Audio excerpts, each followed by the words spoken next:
Dear Alice, this place is yours now. It's a handful, but nothing worth doing is easy.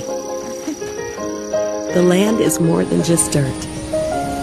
If you look after it, it will feed you forever. You're a smart one. I know you'll be okay come rain or shine.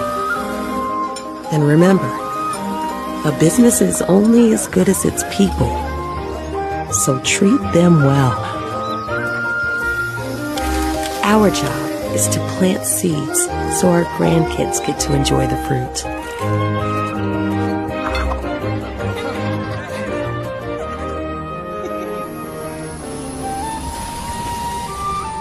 So, eat well, Alice, and keep planting those seeds.